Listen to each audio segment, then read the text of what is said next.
안녕하세요, 피커TV입니다. 미중 경제전쟁의 여파로 시진핑 권력 기반이 흔들리고 있는 이유와 주변 신흥국도 위험한 이유에 대해서 알아보았습니다. 일본 언론은 지난 5일 미중 경제전쟁의 승자가 미국인 이유에 대한 기사를 내었습니다.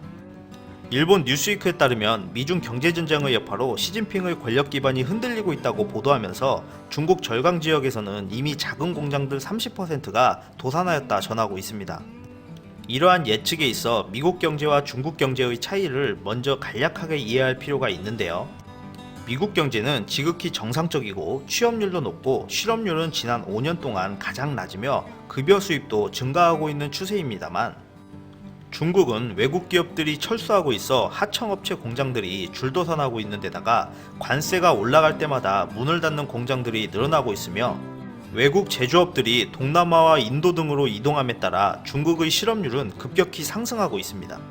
중국 정부는 경제가 6% 성장하고 있다고 주장하고 있지만 이 데이터를 외부의 사람이 확인할 수 없다는 것이 큰 단점입니다.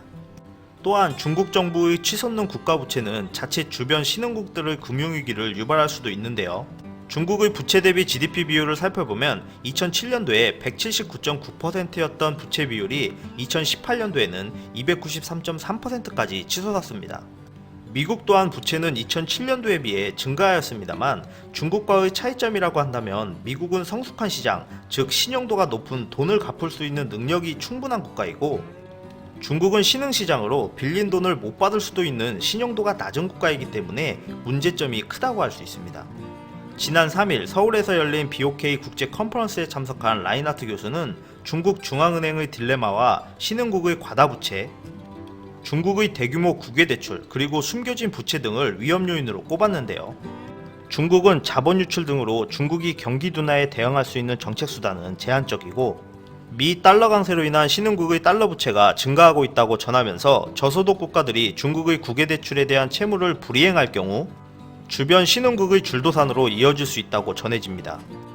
만약에 중국발 신흥국 부채가 증가하여 금융위기가 발생한다면 이번 충격은 이전보다 훨씬 클 것으로 예측되는 만큼 대한민국도 철저한 준비가 필요해 보입니다. 끝까지 시청해주셔서 감사합니다. 구독, 좋아요 부탁드립니다.